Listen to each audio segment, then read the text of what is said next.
Hi guys, welcome back to PBTV, and we have a very special video. We finally have, after many years of trying, we have the NGRS SMG-5 SD6. This has the new M system inside it, but it is a TM recoil in the SMG-5 SD6 build. So we're going to go through this, we'll have a look inside, we'll show you how the battery compartment works, and then we're going to take it outside and throw this thing on the range. We have added a couple of extra bits that are not included in the package, and that, as you can see on the top here, we have this claw mount. This is the LMP claw mount. It is from Tokyo Marui as well.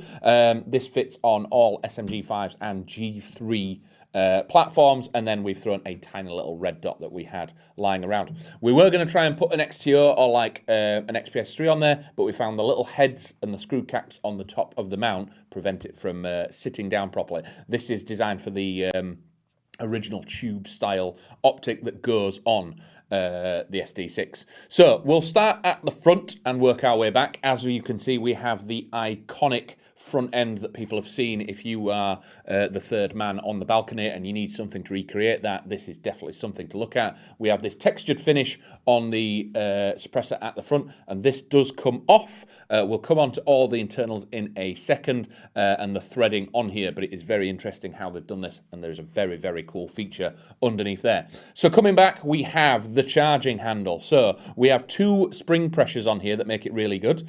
So we have the first pressure here that almost acts like a buffer if you're ever wanting to do the HK slap. Wouldn't do it too many times, but there is a first port of pressure there. Coming all the way back, we can then push it up and it locks in place. Flipping it over, we'll then come and look inside here where we have never really seen this before, but we have a rotary style hop. It's very deep in there, but you can get it with your fingertips, but we have a rotary style hop inside an SD6, which is incredible.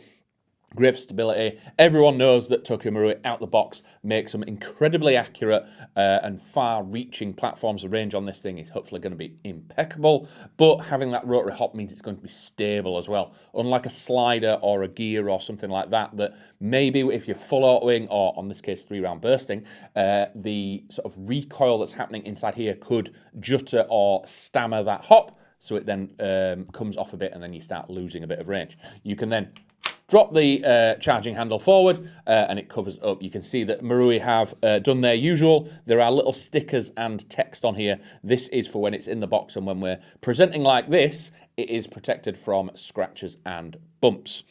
Coming back to the receiver, again, this is a very close replica, and the weight actually adds to that. This is 3.1 kilos without the optic or loaded in any way, so it is a bit weighty. 300 grams of that is actually the recoil system inside, so there is a chunk of a weight inside there to throw back, but we'll get to see that in more detail when we take this out to shoot.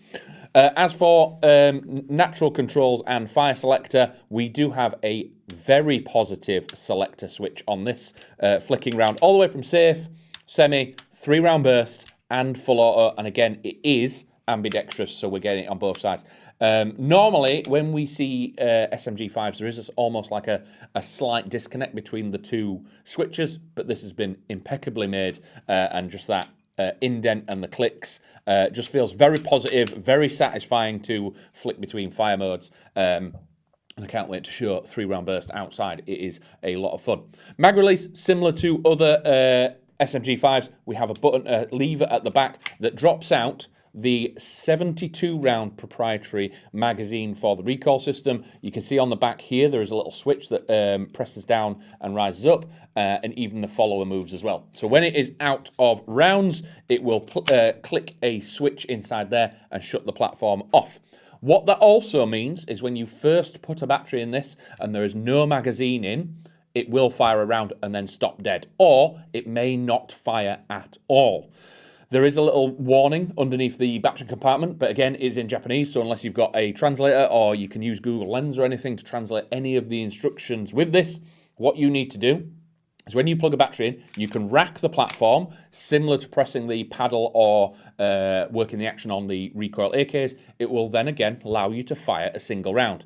Once you put a loaded magazine in here and rack the bolt, it will then work for the entire magazine. The idea of this is obviously with the bolt stop system, there is no ping pong or bolt hold open or bolt lock or anything on an MP5. They normally have a dead man's click. So what you have to do, rack the bolt back, hold it up, drop your mag out, throw a new mag in, and then drop this forward and you'll be able to fire all your rounds. So it's doing the proper actions, it's doing the correct SOPs of this platform. If you don't really want to do that and you want to do it a bit quicker, you can drop the mag out, put a new one in, and simply rack it. This is then just pressing the button, resetting the FET system to know you have a fresh magazine in here.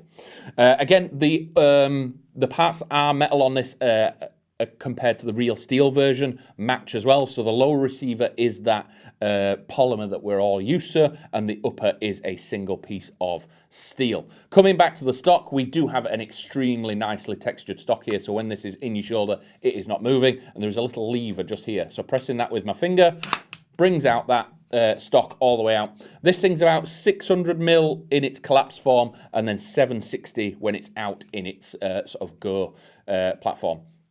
As for optics, coming back forward, we do have the standard rotating turret system at the back that has different size peepholes, and we have a fixed pin at the front. We also have some classic sling points. So there is a big loop at the back you could single point if you wanted. I think most people, you are going to want to sling this thing because it is a weighty beast.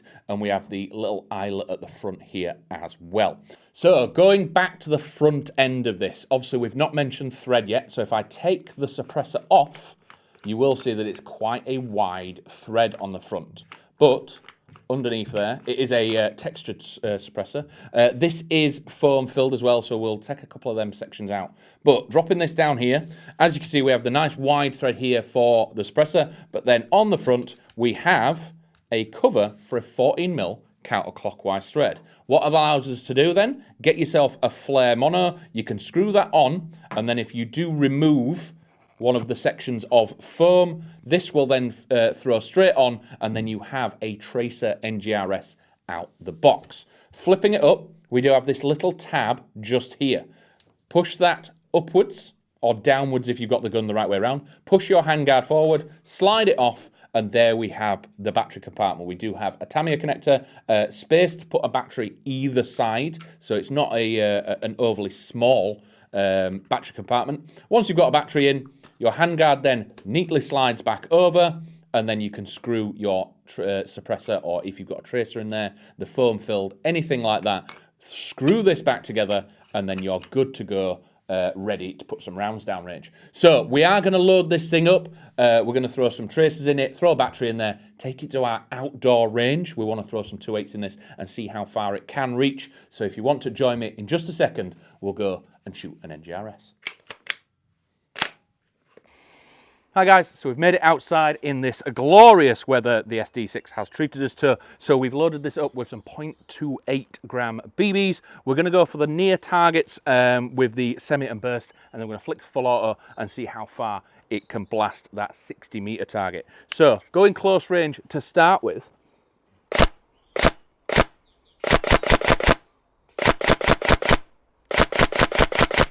So flicking to burst fire, so a pre-built 3-round burst.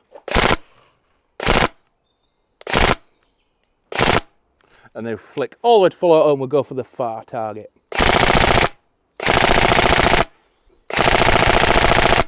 And again, we have bolt stop, so we could lock the bolt back, change mag, drop it in, and if we drop forward, you will get a single round, but then it detects that it is locked again. So 72 rounds, the weight in this thing. So that's the one thing that has hit me immediately, is trying other NGRSs, compare it to this.